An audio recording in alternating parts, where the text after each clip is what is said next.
Hi, it's Ileana here. So on July the 9th at 2017 at 1 a.m., I was looking outside at the full moon. And I was just like looking at the moon because my window was open. It was actually hot outside, so my windows were open, both of them in my bedroom. And the moon was very bright and it was like very high in the sky. So I was just looking at it and it was beautiful. I didn't really notice anything other than the moon because I was so focused on it. And I decided to take a few pictures. I mean, the pictures that my camera takes, the Nikon D7100, it doesn't focus too well on the moon, so because I only have 85mm zoom lens.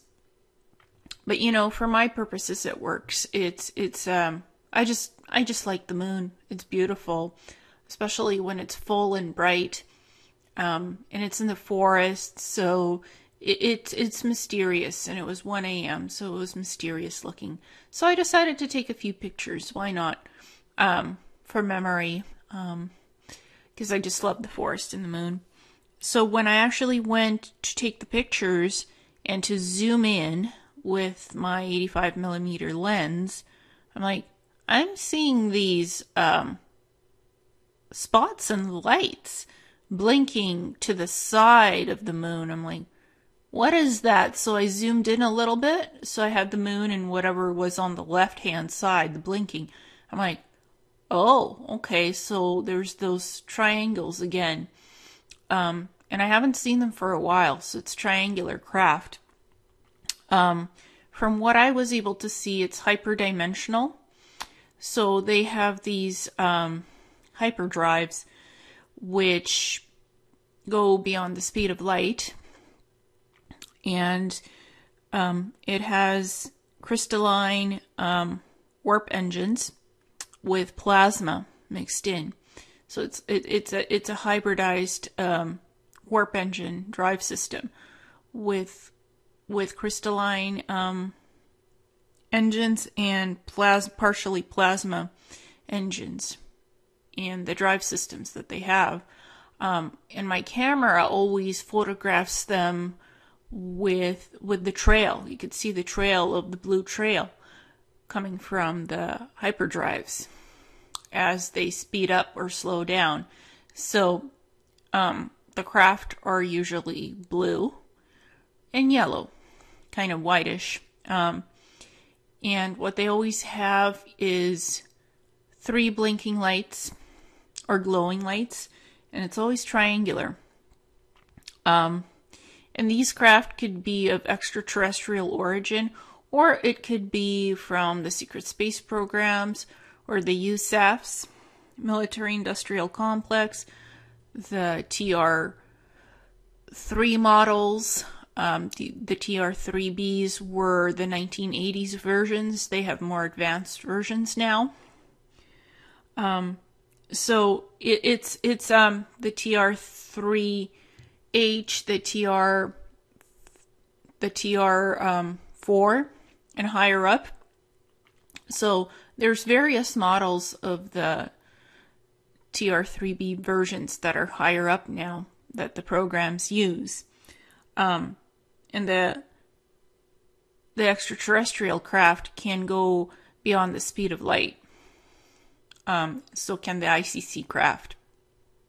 So they have the hyperdrive engine systems that are partially crystalline and partially plasma based. So they actually use crystal technology to put it into the hyperdrives. And I haven't seen these craft for a while. I think they were actually out doing something studying the moon, because when the moon came out, they came out as well yesterday. So that was quite interesting for me. I haven't seen them for like 2 or 3 months. So, and I check the skies sometimes, nothing. But yesterday they came out, and there's also an unusual amount of planes flying above my house as well. So I think something was going on yesterday. And it was from 1 to 2 a.m., a lot of air traffic. And interestingly enough, my camera can't take a picture of a plane at night. It could take a picture of a plane during the day, but not at night.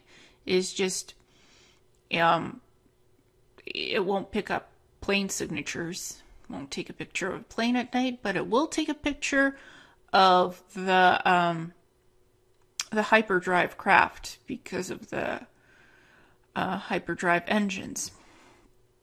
It picks up the signature of these engines. That's how I've been able to figure it out. Well, why can't my camera take a picture of a hyperdimensional craft and it won't take a picture of a plane? Because planes use fuel and standard engines. These craft don't do that. They don't use fuel. They don't use a fuel source. So they have hyperdimensional engines instead. So that's why my camera won't pick up a normal plane at night, but it will pick up these craft. So it's quite interesting to see the dynamics of this at play. And here's another picture above the roof line of my house. So you can see the moon. Again, it's a yellow picture of the moon. It's a little bit better. I switched, I think I put on the flash so I could better see the moon, because I actually wanted the moon in that whitish tint and also the yellow moon, because it was switching off. It was a little bit different in color, as it was higher on the horizon at night and when it was lower in the horizon. So again, the hyperdimensional craft was in my picture of the moon, and you can see that there's 3 hyperdrive systems on it, because it has those 3 blinking blue lights. So, and I think one of the hyperdrives was on because the right-hand side one, it's more brighter than the other 2 on the left-hand side. So the engine, they had the one of their hyperdrive amplifier engines on for shielding purposes, because these craft can appear as anything. They can also appear as planes, helicopters, choppers, anything in the sky, because they have the amplifier holographic shielding. So they could switch shapes, they could change configurations mid-flight. So the craft can actually become larger or smaller depending on what it needs, and it could have more crew on it or less crew. At least the hyperdimensional craft, they have these capabilities. So only one of the amplifier shield emitters was on because it's brighter, it's blinking. The other 2 are kind of out of phase, out of dimensional hyperdrive phase. So they're not on. Only one of the shielding emitters was on. And they don't need all 3 engines on all the time, especially if they're hovering in lower altitude in the sky. So this one was kind of like mid-altitude, not too high, not too low in the sky. And like I said, there was a lot of planes also in the area flying by. I could spot about 5 to 6 planes and I could hear them, but I couldn't hear the hyperdimensional craft. It was quiet. It was just hovering above the roof line and the tree line, because I live in a forest right now. So, and the moon is front and center, so that kind of gives it a focal point of what was going on in this image. And it is just very interesting. These craft do come out more often when there's a full moon or a partial moon.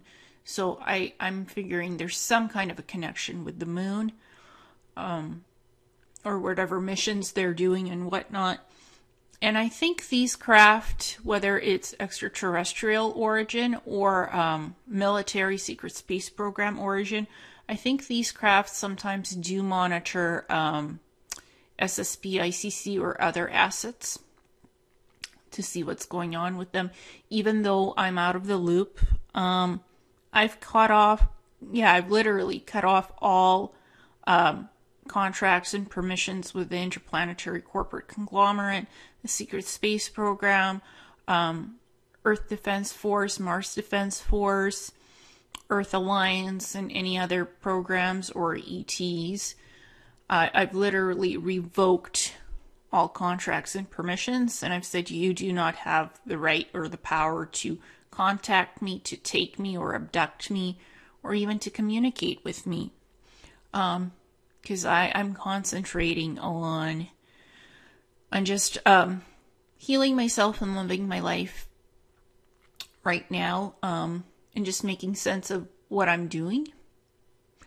But I'm still interested in the phenomenon of the secret space program, so I'm still interviewing people who are SSP experiencers, ET contactees, ET abductees, and other interesting things that come up that have to do with healing, that have to do with extraterrestrials, with space exploration, etc., etc. I'm still exploring aspects of those subjects, also esoterics, supernatural phenomenon.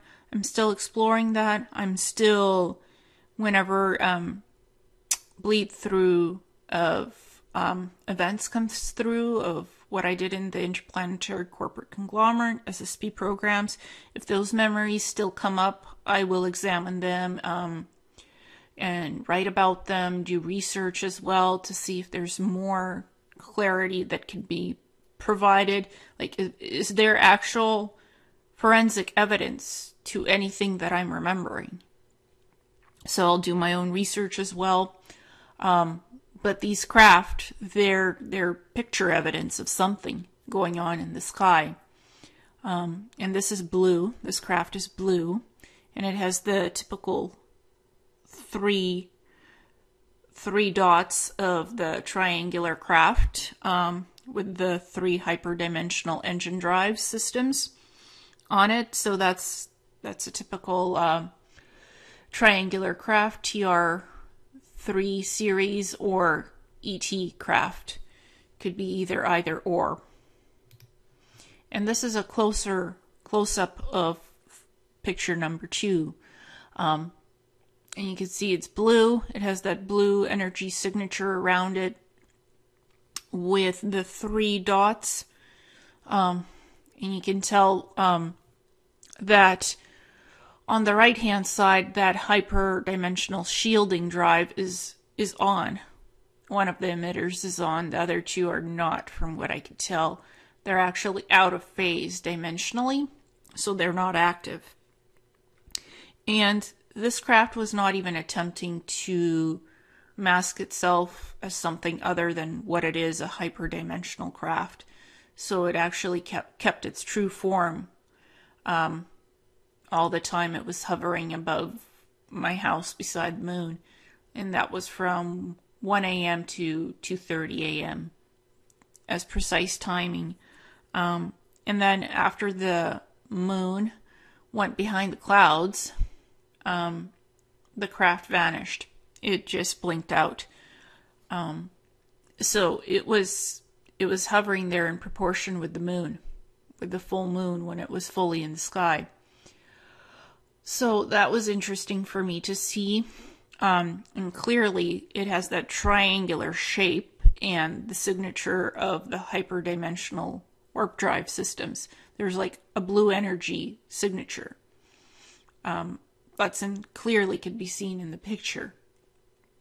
And this is one of the most detailed images I could get. So what I had to do is I had to first crop the image of the moon and the craft in it. So I cropped out the moon, cropped out this picture of the hyperdimensional craft. Then I had to zoom in and enlarge the image so I could see it more clearly of what this is in the picture. And sometimes I have to do this to see what the craft looks like up close. So I have to do a few things with the pictures. Like, I did not alter the pictures except to crop this one to see the craft better. That's all I did. I try not to change or alter my pictures. I prefer natural images of whatever I take as a photographer.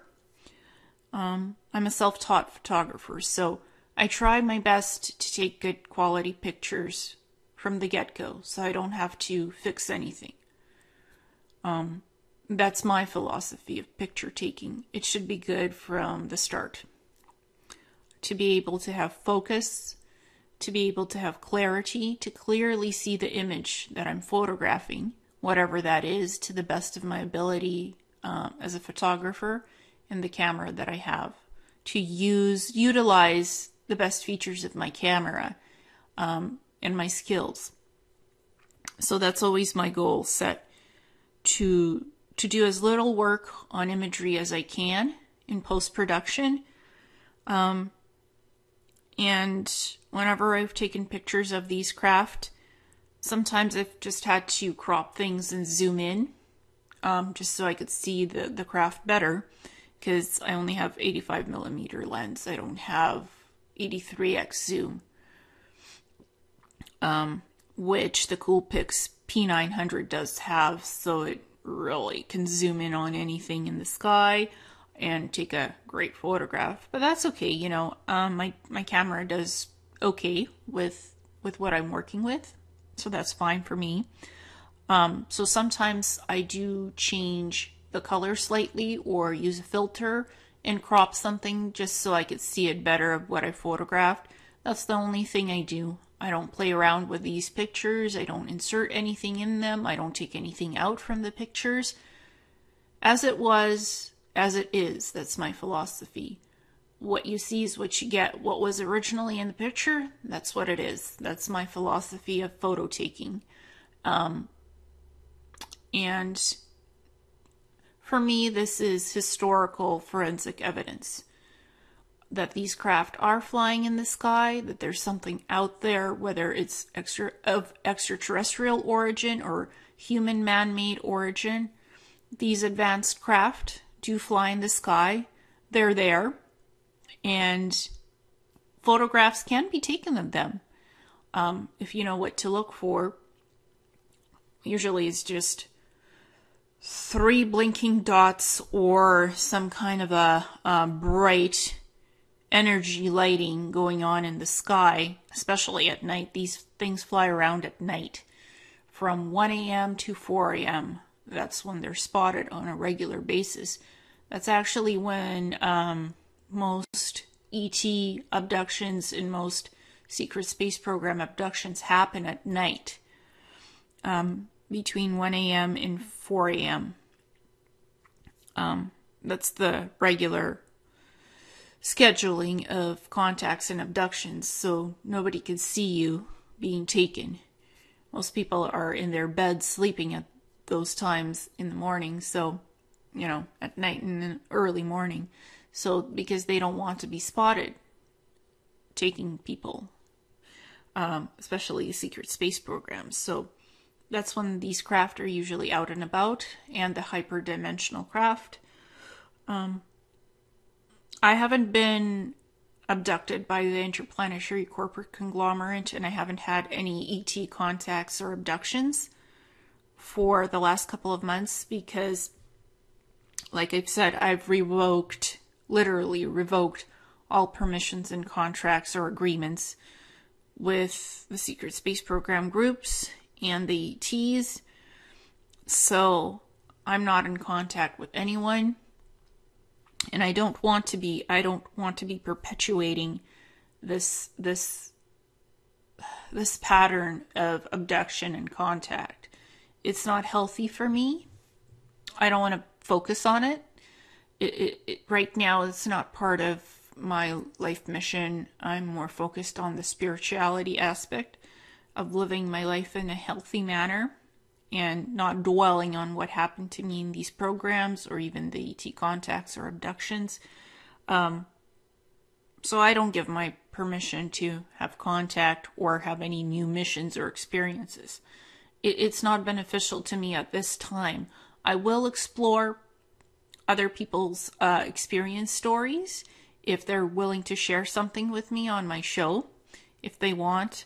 I'll explore my own memory recall of events, what happened on Mars, on the moon, etc. Because it's an interesting aspect that happened in my life. I can't erase it, but I can explore it and basically catalog it and archive it, which I'm doing. And it's important. It's whatever happens in one's life, it's important to understand it, to deal with it, and explore it. So, and allow yourself to move on as well, so you can experience new aspects of your life that are healthy and appropriate for you in whatever point in your life you are at this moment. So, it's all relevant, and it also has degree of importance of what's happening in your life and how it's associated. For me, it's not focusing on the programs, it's focusing on where I'm going currently in my life and what's going on with me.